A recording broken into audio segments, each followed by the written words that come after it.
So, what is a MEDDEV and what is an MDCG? That's what we're going to talk about today. And I see we already have one guest here. Hi, Alicia. Thank you for joining.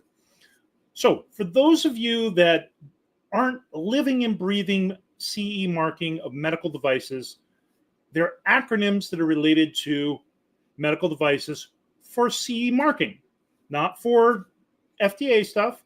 I know I keep on beating up on the Federal Device Organization for acronyms, but they're not the only one that love their acronyms. The Europeans are equally talented at coming up with 3 and 4 letter acronyms that we can't remember. One of them is MEDDEV. It's not actually a 3 or 4 letter, it's 6 letters, and I have no idea what that acronym stands for, and I'm not sure I ever did. These are medical device guidance documents. So MEDDEVs, MEDDEV is what we call them. They are guidance documents for medical devices for CE marking, and they were written by competent authorities over time, along with notified bodies helping and authorized representatives and different people contributing and giving feedback on them. But primarily, it was the competent authorities that did the bulk of the development of the MEDDEVs or guidance documents. And the reason why they did it is because the MDD was impossible to read. It was so difficult to understand what they were saying that they came up with a new regulation to improve things, just so we could understand what they wanted better. So the idea was that we would need fewer of these guidance documents. No, that's not what's actually happened. Because then comes along our second acronym, MDCG, Medical Device Coordinating Group. So the Medical Device Coordinating Group is a special group of experts that are appointed by each of the competent authorities, the member states in Europe. They all get together and they point these people that are experts in medical devices to develop guidance documents in interpretations of laws and identify when we need additional laws or we need common specifications. So if they feel we don't have enough paperwork telling us how to dot the I's and how to cross the T's and how to do the testing, what format the report should be in, what content it should be in, we have a special committee that's their sole job to do that. And so now even though the new regulations, the MDR and the IVDR, have not been around all that long, we have more MDCGs now, I think, than we actually have MEDDEVs. So the whole idea that we would have less because the regulations were much more clear, yes, the regulations are much easier to read. They're written almost like a human being wrote them instead of a lawyer. But now we have the guidance documents to go with it. My life is complete now that I have extra guidance documents to read. You know, the 200-something pages of the regulation wasn't enough. Now I have guidance documents to go with it. So I'm going to show you where to find them. We have on our website, so this is medicaldeviceacademy.com that I'm going to share, and I just need to do so.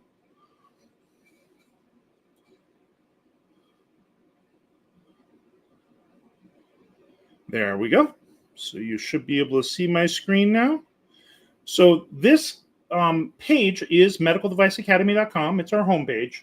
And in the top right-hand corner of the menu, and if you have, if you're on your phone or something, there's what they call a hamburger stack. I don't think that's the official name, but that's what everybody tells me it is.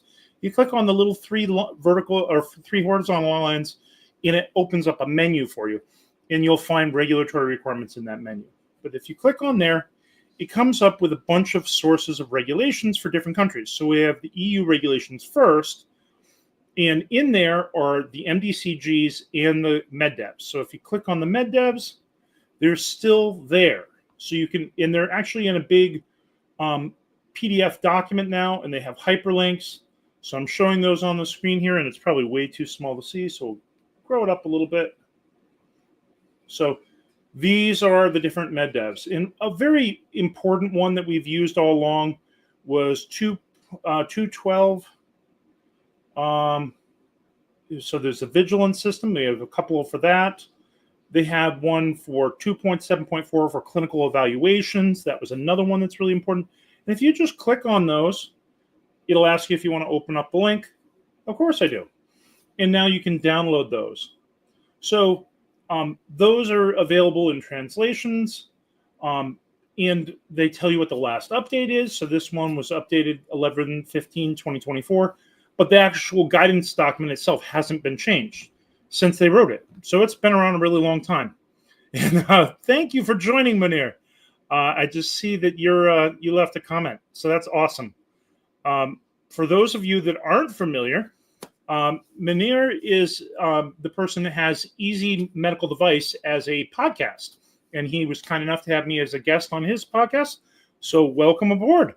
And you can see I'm copying you. I saw you using StreamYard, and I thought it was really cool, so I went ahead and used StreamYard as well. But yes, he agrees that we have a lot of MDCG guidance documents. So this is where you find MEDDEVs, and then we'll go back to the page in the MDCGs. You click here, and you can find all the MDCGs.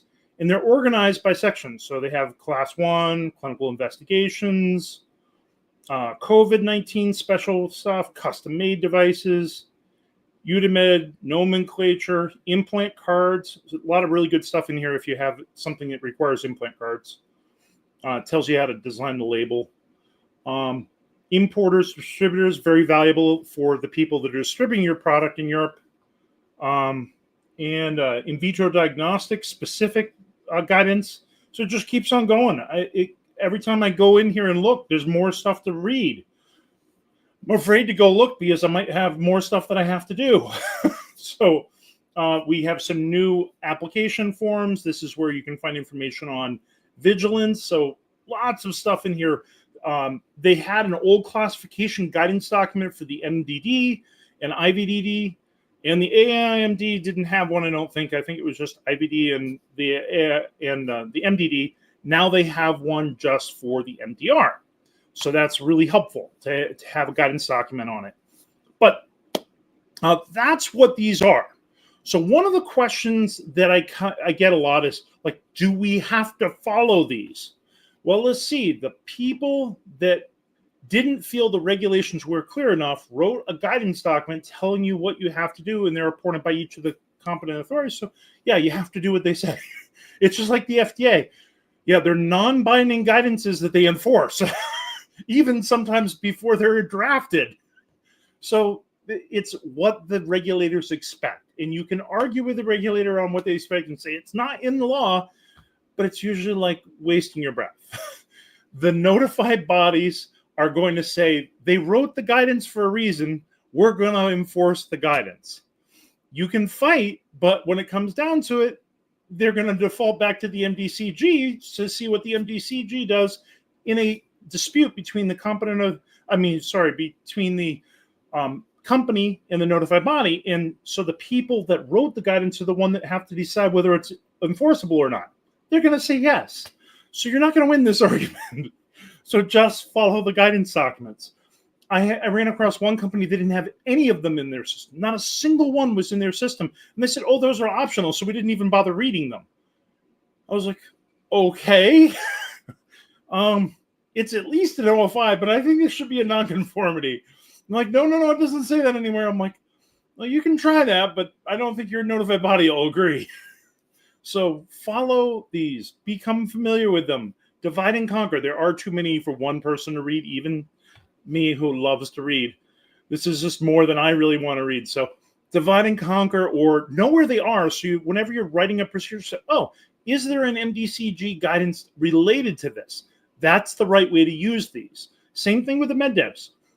And another question that comes up, are the MEDDEVs applicable? Are they still valid anymore? Well, if you don't have an MDCG that replaces it, that might be the only guidance we have. So I know for the longest time, how to write a clinical evaluation, even though they have a guidance on how the notified body should evaluate your clinical evaluation, they didn't have something that was more of a how-to manual for the person writing one. So that was still really a very useful tool for how to write a clinical evaluation. But if you're looking, is this valid or not, we still have the MDD is valid. We're still in this transition period. They keep on dragging out forever.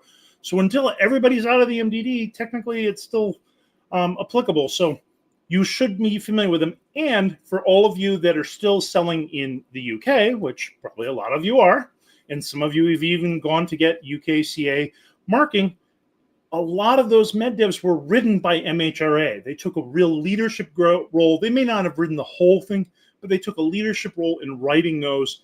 And if they hadn't done that, they probably wouldn't even exist in some cases. And in a couple of cases, like the clinical evaluation, I know some of the people that wrote them.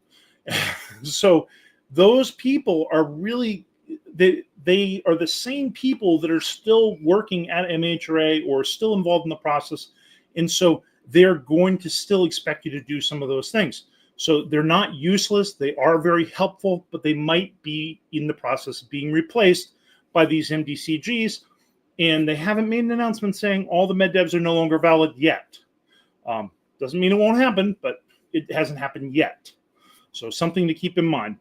And Munira already responded, said, thanks, great job. Thank you very much. And anytime you want me back on your podcast, I'd love to visit. And anytime you want me to talk on something, let me know. And Matthew also joined here. He's given Munira a shout out as well. I know, I think Matthew watches Munira's podcast more than I watch it. So definitely one to check out. That's Easy Medical Device. So a little plug for you, Munira. Thank you for showing up. So these are the basics of the MEDDEVs and the MDCGs. They're guidance documents. One's old generation MEDDEVs for the MDD and MDR. MDD and IVDR. MDD and IVD.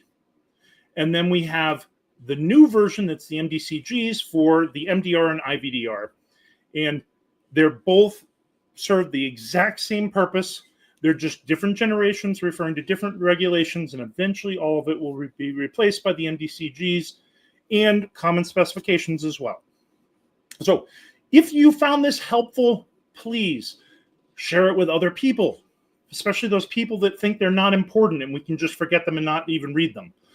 Also, if you have any other suggestions about a specific MDCG or an old MEDDEV that's transitioning over, or how it relates to the regulations, that would make an awesome question to ask, because I would probably turn it into a blog. And we're always looking for good ideas for blogs. So if you have any questions about a specific MEDDEV or a specific MDCG or the MDR, just shoot a question over to us, put a comment down below in this video, and we'll think about it as a potential blog. And at least I'll respond, because I always respond to the comments that people have on our videos. So thank you very much for joining. I hope you have an awesome weekend. And don't forget to like and subscribe and share it with your friends. Bye-bye.